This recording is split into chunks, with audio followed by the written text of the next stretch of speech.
Hey everyone, Michael Petrovich, Petrovich Team Home Loan. Today I'm going to talk about the 4 things you can do before you get a contract and the 1 thing you should do after you get a contract. So 5 steps to buying a house in Papillion, Nebraska. So first step, and I'm probably biased here, but is talk to a mortgage lender. So it's very typical for people to find the product they want to buy and then figure out the finance afterwards. And that's how you buy a car. That's how you get a Target card. But in home financing, it just doesn't work that way. You find a house, you have 30 days to close typically.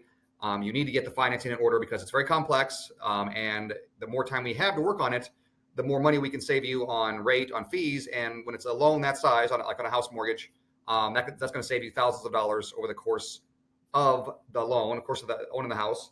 Not to mention, mortgages are just a little more difficult, a lot more difficult than most financing. So talking to somebody soon allows you to get everything in place to make sure there's no surprises when you do make an offer on a house. So reach out by phone, by email, but preferably by phone so we can have a back and forth conversation, or we can even set up an appointment, meet face to face at a coffee shop or at my office. The next step is for the loan officer, me, to run your application. So that means you fill out an application, your name, your date of birth, social security number, current address, employer, employment history for the last 2 years, income. We have to get down to the detail about your income, not only how much you're paid, but how you're paid. Are you salary, hourly? Are you commissioned? Are you a combination of all those things? Assets. Figure out how much you have in your bank account now. Look for any large deposits. They're going to ask about large deposits in your bank account. A large deposit is considered something that a single deposit that's not your payroll, that's more than 50% of your gross income per month. So we got to look for large deposits. If the funds are not in your bank account, we need to know how you're going to get them there for closing, because we have to verify all funds are available. I'd say about 2 weeks before closing, a week if we rush. I'd rather not wait a week, but 2 weeks before closing, we have to verify all your assets. So where are they all coming from? If they're coming from a source, I need to know what that source is so I can let you know if that's a viable source to use for assets. Next step is to talk with a realtor. So I think most people don't reach out to a loan officer and a realtor until the last minute, until they actually find something to buy. One, because I think maybe you think you're bothering somebody if you're not that serious, if you're just kind of in the thinking about it stage. Two, I think there's fear of getting solicited, getting the hard sell. When are you going to buy? When are you going to buy? That's certainly a concern, I guess. There are lenders or agents that do that. Try to find one that's more of a consultant that's gonna walk through the process. Let them know where you're at. Let them know that you're still very early and you just want some advice. Want to know how to get the process started. Just you're not quite ready to move forward. Don't want to be pressured. Just want to get some advice. And there's plenty of good realtors out there. I can introduce you to someone I work with that I've worked with for years. And I'm willing to give you any advice, no strings attached.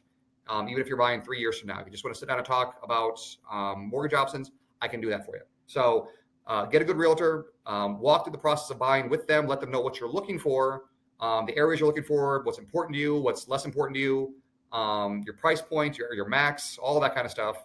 How long you plan on living in the house. These are all important things that I and the realtor need to know as soon as possible. The next step is if I didn't introduce you to the realtor, then let me know who you're using so I can talk with them. Me and the realtor can communicate back and forth so they know what you're qualified for, what your max is, what we're waiting on. If you do have to wait a certain period of time to be ready to purchase, the reason we're waiting. So the realtor knows what we're waiting for, and they're not reaching out to you to see if you want to find a house for you too early, knowing that you can't buy until a certain date in the future. So getting us all together, communicating is huge, is important. And finally, this is the one to do after you get a contract. So once you get a contract, again, this goes back to the number 2 is communication. So it's important that during the process, that I answer my phone, that the realtor answers their phone, that you answer your phone when we call. So if we can't get a hold of somebody for a couple of days, when you have that short period of time between getting the contract and closing, losing a couple of days can put extra stress on the loan. You risk a delay on the loan.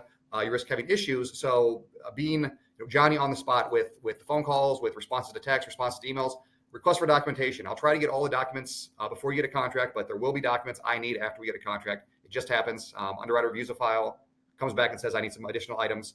Get those to me as soon as you can. We always say within 48 hours, if you get them to me the same day, that's fantastic. I get them back up there. We get that cleared right away. But any issues you're having, if there's going to be a job change, if some asset issues, if you're wondering if there's something in your credit you need to worry about, let me know. Don't try to, don't the underwriter will find out about anything. So telling me up front will allow me to get ahead of it. So that way there's no surprise at the very end. The underwriter's going to check your employment. They're going to check the assets. They're going to check they're going to do a kind of a quick look credit at the end to make sure nothing's changed. So letting me know about any changes ahead of time is going to prevent any issues at the last minute. So communication during the contract, that's huge. Okay. I will see everyone on the next one. Okay. Thank you.